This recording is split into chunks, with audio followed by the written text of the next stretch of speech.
இது யார் நம்பர்னு தெரியலையே. அம்மா, ஒரு வாரமா வேற வேற நம்பர்ல இருந்து போன் வந்துட்டே இருக்குமா, பயமா இருக்குமா, யாருன்னு தெரியலமா. வேற யாரு? உன் தருதல ஃப்ரெண்ட் தனுஷா தான் இருக்கும். கொஞ்சம் போனை கொடு. இந்தாம்மா. டேய், இப்போ உனக்கு என்னடா பிரச்சனை? என் பையன் படிச்சுக்கிட்டு இருக்கான், அதான் உனக்கு பிரச்சனையா? உன்னைய மாதிரி ஊர் ஊரா தெரு தெருவா ரோடா உருப்படாம அலையணும்னு நினைக்கிறியா? ஒவ்வொரு நம்பர்ல இருந்து கால் பண்ணிக்கிட்டு இருக்க, அவனை படிக்க விடாம. ராஸ்கல், நீ சொல்லு, இப்போ உனக்கு என்ன பிரச்சனை சொல்லு. ஏமா, நீ என்ன லூசாமா? நீ நான் அந்த கொரியர் ஆபீஸ்ல இருந்து பேசுறேன். உங்களுக்கு கொரியர் வந்திருக்குன்னு ஒரு வாரமா நாங்க வேற வேற நம்பர்ல இருந்து போன் பண்ணிட்டு இருக்கேன். ஏதாவது வீட்டு அட்ரஸ் எல்லாம் தப்பு தப்பா கொடுத்து வச்சிருக்கீங்க.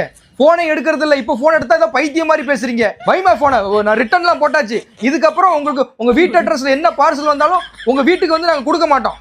சரியா? போன் வைமா. மகனே, ஏதாச்சும் ஆர்டர் எதுவும் பண்ணியாப்பா? ஆமாம்மா, ஃப்ரீ ஃபயர் விளையாடுறதுக்கு இந்த விரல்ல மாட்டுற கிளவுஸ் ஆர்டர் பண்ணியிருந்தோம்மா. ஓ, ஃப்ரீ ஃபயர் விளையாடுறதுக்கு கிளவுஸ், அப்படி விளையாடுறதுக்கு. இன்னைக்கு நீ செத்தடா. டேய், உன்னை படிக்க சொன்னா ஃப்ரீ ஃபயர். இதே மாதிரி நிறைய வீடியோ பார்க்கறதுக்கு என் ஐடியா மறக்காம ஃபாலோ பண்ணிருங்க.